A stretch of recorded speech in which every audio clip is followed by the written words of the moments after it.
Infomédia qui fait la une ce matin, c'est le deuxième numéro d'une ambition intime diffusé hier soir sur M6. Karine Le Marchand proposait donc une nouvelle salve d'interviews et de portraits de personnalités politiques.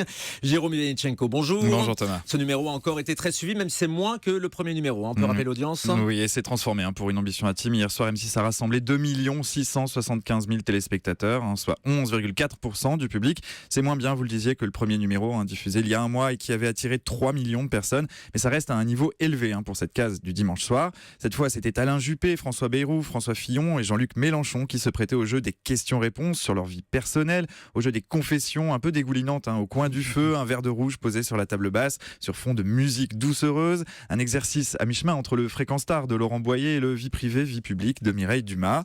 Reste que cet exercice, il est totalement assumé par Karine Le Marchand, productrice et animatrice de ce programme qui a fait couler beaucoup d'encre depuis son lancement et qui se prend pour tout sauf pour une émission politique.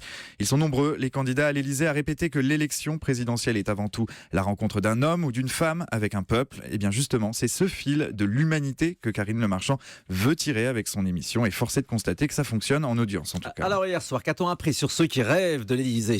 Eh bien, on a découvert que François Bayrou était régulièrement comparé à Richard Gere. Et oui, ça ne m'avait pas frappé comme ça. On a parlé chiffon aussi avec François Fillon, de son élégance, de son goût pour les tenues soignées, mais aussi d'un petit détail de son physique, un détail qui n'en est pas un pour Karine Le Marchand, il s'agit de ses sourcils. Je peux parler d'un sujet qui fâche. Vos sourcils. Qu'est-ce qu'ils ont des sourcils? Mais vos sourcils ont une vie autonome. Je me regarde pas. Oh, c'est pas vrai. Après tout ce que vous venez de me dire, vous vous regardez pas? Je suis la seule à vous parler de vos sourcils au monde? Je parle pas tant que ça. Vous n'avez jamais pensé à vous épiler un peu? J'aime bien les choses naturelles. Voilà. Bon, on ne parlera pas de votre sous de bras, d'accord. Alors les sourcils de François Fillon, on en parle, mais pas de ses dessous de bras. On remercie Karine Le Marchand de nous avoir épargné ce moment.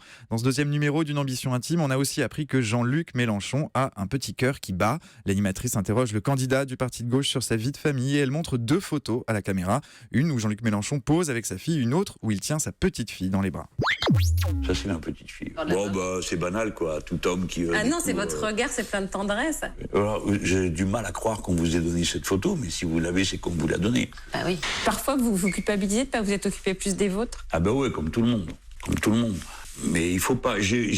Honnêtement, je pense que j'ai fait du mieux que j'ai pu. Il s'est passé quoi? Ça fait nunuche de montrer ces photos de... Pourquoi c'est nunuche d'aimer ses enfants? Non, mais c'est pas... Qu'est-ce que ça apporte à la compréhension de... Excusez-moi. Bon, mais vous croyez vraiment, des gens ont pensé que je suis une brute primaire et que c'est un événement de me montrer avec un enfant dans les bras? Je pense qu'il y en a qui pensent ça, oui. Alors dans cette séquence, Jean-Luc Mélenchon pose une question essentielle, il pose même la question, qu'est-ce que ça apporte à la compréhension d'un homme? Une question qui n'est pas le seul à se poser. Oui, car ce programme a déclenché beaucoup de réactions, toujours très tranchées. Oui, ça tient d'abord à la personnalité de son animatrice. Karine Le Marchand n'y connaît rien en politique, elle revendique même sa candeur sur la question et elle s'expose forcément aux critiques des gens du sérail. Elle est accusée de manger dans la gamelle des intervieweurs politiques, elle est suspectée de complaisance excessive, notamment à l'égard de Marine Le Pen, dont le portrait était diffusé lors du premier numéro. Ils ont été très nombreux à lui tomber dessus, à l'accuser de décrédibiliser encore un peu plus la parole politique, de simplifier le débat, de le dévoyer complètement même. Face à cette hostilité, Karine Le Marchand fait le dos rond, elle se console avec le succès populaire de son émission et elle prépare déjà la suite, comme elle l'expliquait vendredi sur LCI sur le plateau de la Médiasphère. Alors nous, notre collection d'ambition intime, depuis le départ, c'est 2x4. Et ça se finit là, parce qu'il fallait que ce soit diffusé avant la primaire de la droite. Vu qu'on a 4 candidats, il fallait que ce soit diffusé. En revanche, comme une ambition intime, ça fonctionne bien, on réfléchissait avec M6 pour faire d'autres ambitions intimes. Vous allez continuer? Normalement, on va l'ouvrir. Au départ, c'est pas que la politique. Ça peut être des sportifs, ça peut être des D'accord, vous allez décliner comédiens. effectivement. Et donc, ce moi, concept. ce que j'aimerais, c'est que dans une émission, on ait par exemple un chanteur, un acteur et pourquoi pas un politique. Moi, je rêverais d'un Kev Adams, je dis n'importe quoi, Yannick Noah, Emmanuel Macron.